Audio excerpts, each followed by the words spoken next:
On vient d'aborder le recrutement. Eh bien, le monsieur que nous accueillons maintenant en a fait un quasi-sacerdoce. C'est son aventure entrepreneuriale de toute une vie professionnelle avec ses nombreux apprentissages, ses inévitables évolutions, ses nécessaires adaptations. Je sais qu'il va parfaitement emboîter le pas de Natacha Pernel que nous venons d'entendre en insistant justement sur la place centrale de la santé, de la sécurité et du bien-être au travail pour les nouveaux candidats au recrutement. Roger Walter, je sais que vous êtes reconnu. On vous accueille avec beaucoup de plaisir en vous applaudissant, bien sûr. Bonjour Roger Walter. Bonjour. Ravi de vous accueillir ici. Ça va? Ça a l'air. Je suis par un homme compétent et professionnel. Je suis face à un public attentif. Vous le redites au micro, ce sera... Je le redis au micro, je suis en compagnie d'un homme sympathique et C'était professionnel. ça qui était... Merci. Je ne suis pas payé pour ça. Face à un public attentif et nombreux. Absolument. Invité par un président qui nous surprend par son énergie et son dynamisme et son esprit entrepreneur. Donc oui, tout va bien. Roger Walter, fondateur en 1987 du cabinet de recrutement éponyme qui, au fil des années, a grandi, s'est déployé à Metz, puis vers Nancy, Paris, Luxembourg. Un cabinet fort de ses valeurs humanistes, à votre image d'ailleurs, que vous avez transmis en 2017, mais pour lequel vous continuez d'œuvrer quotidiennement avec cœur en tant que consultant et expert.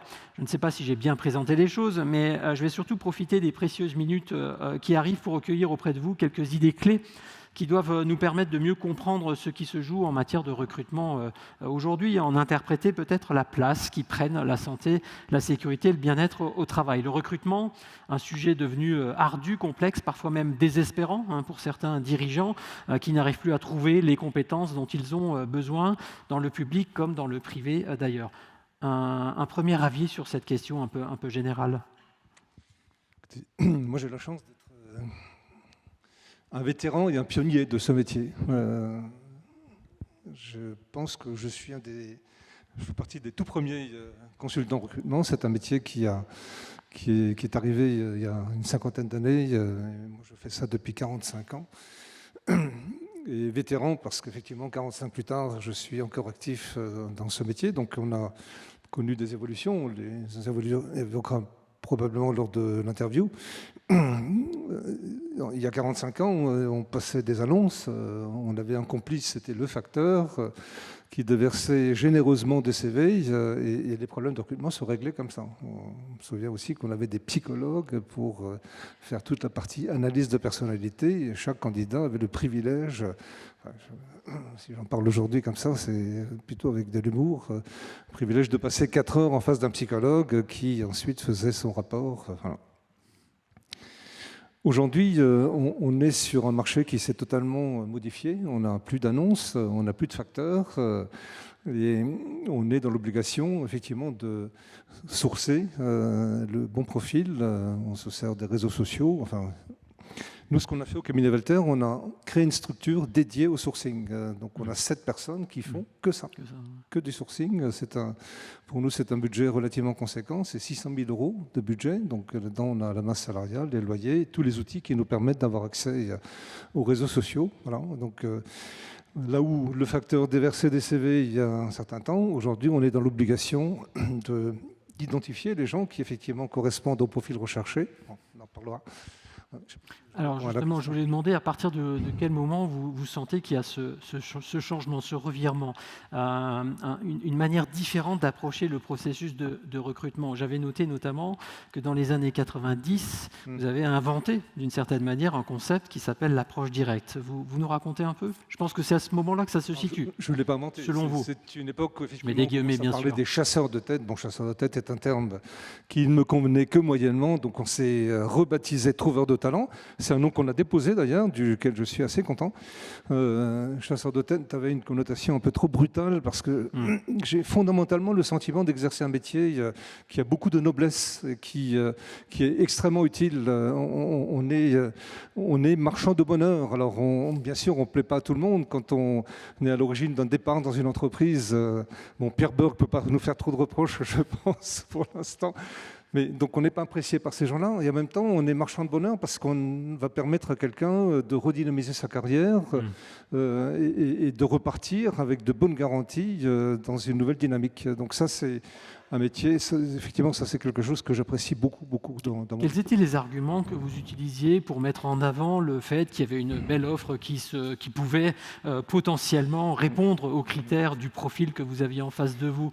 Ça se passait, j'imagine, plus facilement qu'aujourd'hui, d'après ce qu'on comprend en tout cas. On part toujours du cahier des charges du client. Ce qui a beaucoup évolué, c'est l'exigence sur les profils. Donc mais c'est une obligation. Le chef d'entreprise est dans l'obligation d'avoir un cahier des charges extrêmement exigeant sur les compétences, donc toute la partie savoir, sur la personnalité, toute la partie savoir-être et bien sûr sur le vouloir-faire.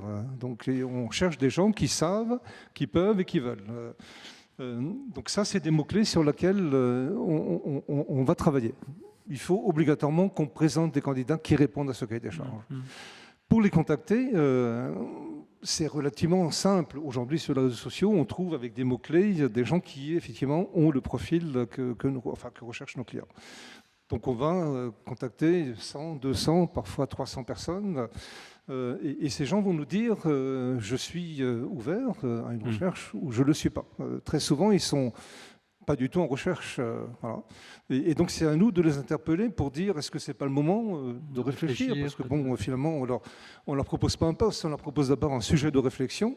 Est-ce que ce n'est pas le moment de se dire bon, pourquoi pas changer? J'ai passé 7 ans, 8 ans dans une entreprise, mes perspectives d'évolution sont faibles et j'ai peut-être intérêt à me redynamiser et dans un autre contexte. Voilà. Moi, je trouve ça très dynamisant. Pierre Berg, c'est 23 ans de moyenne d'âge, c'est formidable. Moi, j'ai le sentiment qu'on n'est plus là-dedans. On n'est plus dans la volonté de garder durablement des gens, sauf à être en capacité de les dynamiser tout le temps, donc de les faire évoluer dans l'entreprise. C'est ça, l'un n'empêche pas l'autre. Et c'est un peu la réponse aussi à cette problématique de recrutement, parce qu'aujourd'hui, on est en décalage entre l'exigence du marché et la disponibilité du marché. On a moins de talents sur le marché qu'on en demande dans... Alors justement, qu'est-ce qui a inversé aussi? Alors, il y a peut-être autant de talents, mais peut-être qu'on ne les trouve pas, je ne sais pas.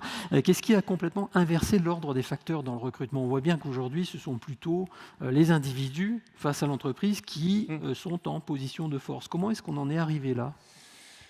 Moi, j'ai connu le temps où, ça a été évoqué par Mme Pernelle, où effectivement, l'entreprise était le recruteur, le candidat était le recruté. Ça a ensuite ça s'est équilibré où on était face à 2 recruteurs, donc l'entreprise était recruteur, mais le candidat aussi. Et aujourd'hui, clairement, on est en situation où le recruteur, c'est le candidat. Mais ce n'est pas tout candidat. C'est le candidat qui a du talent. Tout le monde n'a pas du talent. Hein. Donc, celui qui a du talent, pense qu'il est relativement à l'aise et il a probablement la possibilité d'être peu inquiet sur son avenir professionnel. Il sera sollicité, il peut lui-même choisir et il peut se comporter effectivement comme quelqu'un qui va choisir son entreprise. Aujourd'hui, c'est vrai, dans certains cas, quand on organise une rencontre entre une entreprise et un candidat, traditionnellement, on invitait le candidat à faire une lettre de motivation pour dire tout le bien qu'il pense de cet entretien, de cette entreprise, et qui se projette bien dans la boîte. Et aujourd'hui, c'est le patron qui, le lendemain, fait la lettre pour dire « Monsieur, merci pour cet échange, j'aimerais bien effectivement que vous fassiez partie de mon entreprise. » Donc ça, c'est... Alors, c'est pas facile d'amener le patron à cet exercice-là, mais je pense que c'est aussi à nous de révéler cette nouvelle attitude. Est-ce que toutes les entreprises sont égales face à cette problématique? On peut raisonner grandes entreprises où on peut se dire que la direction des ressources humaines pourra rédiger ce courrier. Je pense à toutes les petites entreprises, et c'est quand même la grande majorité dans notre pays, où la culture n'est peut-être pas comme ça. Est-ce qu'il n'y a pas aussi un travail de sensibilisation à faire auprès des dirigeants pour les amener à changer de paradigme, comme on dit? Je pense que oui, je crois que ce n'est pas une question de taille. Le dirigeant a un métier très très difficile, c'est un métier très compliqué d'être dirigeant. Il l'est de plus en plus. Le Covid et l'inflation, la faible disponibilité des marchandises l'a rendu encore plus compliqué. Donc il est soumis à un stress qui est relativement compliqué à gérer et qui gère souvent tout seul. moi, je pense que le dirigeant est très ouvert à ce discours. Il a besoin de compétences. Sans compétences, il n'a pas de performance. Donc, il a besoin de gens de talent. Il a besoin que les postes soient correctement occupés et de manière optimisée. Voilà, de manière optimisée. Donc, ça, il le sait. Un dirigeant qui, aujourd'hui, n'a pas cette ouverture d'esprit, il y aura probablement de grosses difficultés à recruter. Il ne sera pas client chez nous. Je ne veux pas des clients comme ça. Parce que c'est impossible de trouver un candidat qui, avec enthousiasme, va accepter d'aller dans une entreprise où on n'a pas le respect, on n'a pas la considération, où le patron est un caractériel. La base. Mais clairement, il y en a de moins en moins. Donc aujourd'hui, un chef d'entreprise, c'est un homme qui doit être respectueux, qui doit être sensible à la ressource humaine. Ça a été évoqué et c'est magnifiquement géré chez Pierre Berg. C'est ça le dirigeant. Ça ne peut pas être autre chose. Alors, Roger Walter, en quoi les dimensions de santé et de bien-être au travail deviennent finalement des éléments clés dans l'argumentation, dans l'offre marketing presque que l'entreprise va faire face à son futur ou à sa future recrue? J'ai beaucoup réfléchi à ça et je vous remercie de m'avoir effectivement invité à cette réflexion. J'ai bien sûr le sentiment que la partie bien-être au travail n'a jamais été aussi haute qu'elle l'est actuellement. Enfin, on a tous des parents, ils ont pas eu ces conditions de travail. Et donc, le bien-être au travail, moi, je pense que c'est plutôt bien géré. D'abord parce que c'est la volonté du dirigeant, et ensuite parce que c'est un domaine qui est tellement réglementé qu'on n'a pas trop le choix. Donc, je ne suis pas sûr que la partie bien-être au travail, il faut être bien au travail. Être bien au travail est en relation directe avec le mode de management. Ça a été évoqué par Maurice, ça a été évoqué par Mme Pernelle. Le mode de management a un impact direct sur être bien au travail. Donc pour ça, effectivement, il faut de la reconnaissance, il faut du respect, il faut de la valorisation, il faut former les gens, les accompagner dans leur formation, les faire grandir, c'est ça le management. Donner du rythme, rester dans une forme d'exigence parce que c'est indispensable, sinon on devient laxiste, et ça ne marche pas. Ceci dit, alors, on est dans un monde où probablement on n'a jamais été aussi bien dans l'entreprise, et même s'il y a encore beaucoup d'efforts à faire. Et malgré ça, on a un absentéisme qui a explosé. 31% de plus d'absentéisme sur ces 2 dernières années. Et ça m'interpelle beaucoup parce que quand on creuse un peu ce sujet, on s'aperçoit que les absents sont plutôt la tranche d'âge 20-32 ans. Et cette absence est expliquée par du burn-out, de la dépression, de la fatigue, etc. Ça, c'est très inquiétant parce que, bon, je veux bien que ce soit les conséquences du Covid, mais on ne peut pas comprendre que le Covid ait généré des gens qui sont aujourd'hui incapables de s'adapter, de réactivité, d'imagination. Adaptation, réactivité, imagination, si on n'a pas ça, on est mort. Donc on ne peut pas... Et cette jeunesse, si elle devait donner cet exemple-là, bon, pour moi, c'est un vrai sujet d'inquiétude. Le meilleur gage, finalement, qu'on peut donner pour cette préservation de la santé, par exemple la santé mentale, qui est un sujet aujourd'hui clair, est-ce que ce n'est pas le mot confiance? Donner confiance. Donner confiance, oui. Je pense que la confiance, c'est aussi la capacité à donner un objectif. On va où? À partager l'objectif. Donc l'objectif n'est pas la décision d'un seul homme ou d'une espèce d'équipe dirigeante. C'est un partage. Et ça, effectivement, je sens qu'on a fait d'énormes progrès là-dessus. Quand on prend l'organigramme, l'organigramme, c'est un homme au-dessus et des gens au-dessous. Et en fait, la réalité, c'est pas ça. C'est un homme au milieu et des gens autour. C'est ça l'organigramme. Et en fait, le talent, c'est quoi? Le talent, c'est pas la capacité d'occuper un poste. Ça, c'était il y a 20 ans ou il y a 30 ans, quand je recrutais. On cherchait un homme de production, il fallait qu'il soit expert dans la mécanique ou dans... Et il avait le droit de dire le commercial, il ne faut pas qu'il m'emmerde, et il avait le droit de dire le marketing, c'est un gros mot. Aujourd'hui, cet homme production, s'il n'est pas capable de se connecter à tous les services de l'entreprise et de prendre conscience qu'au bout de ce qu'il fait, il y a un client donc, qui est extérieur à l'entreprise, il n'a pas sa place dans la boîte. Donc c'est ça le talent aujourd'hui, c'est expert de son métier, mais généraliste de l'entreprise. Voilà. Bon. on a, alors M. Chevrier est présent dans la salle, on a aujourd'hui un décalage entre la formation et les attentes du marché, même si l'ENIM a fait de gros efforts là-dessus et a bien compris qu'il ne faut pas faire des experts, ça ne suffit pas. Il faut aussi faire des gens ouverts à toutes les fonctions de l'entreprise, le marketing, les ressources humaines, le contrôle de gestion, la qualité, enfin, le HSE, l'informatique, etc.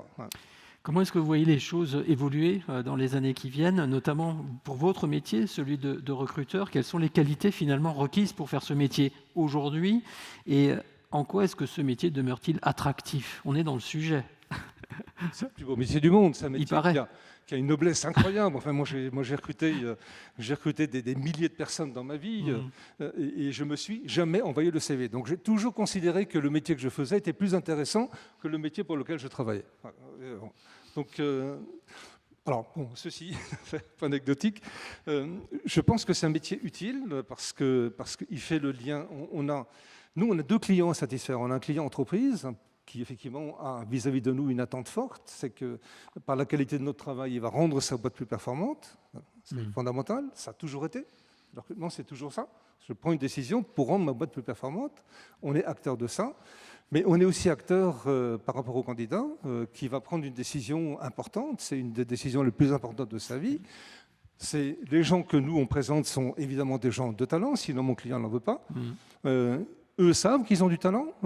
Parfois, leur employeur le sait aussi. De plus en plus, il le sait d'ailleurs.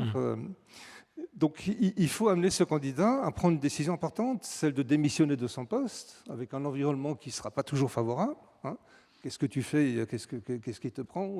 Tu es très bien dans ton entreprise, tu es bien payé. Qu'est-ce qui te prend de vouloir partir? Voilà. Donc, on doit accompagner ça. Et on doit l'accompagner vers le succès. Il faut que ce soit un succès pour la boîte et il faut que ce soit un succès pour le candidat. Et c'est là où je dis, bon, on a un métier important, on redynamise, on a un peu marchand de bonheur, c'est vrai. Et ça donne de la noblesse et du sens à ce que je fais. Donc ça a de l'avenir. Je pense que ça a de l'avenir. La partie sourcing, celle-là, va certainement effectivement bénéficier de tous les progrès de l'IA.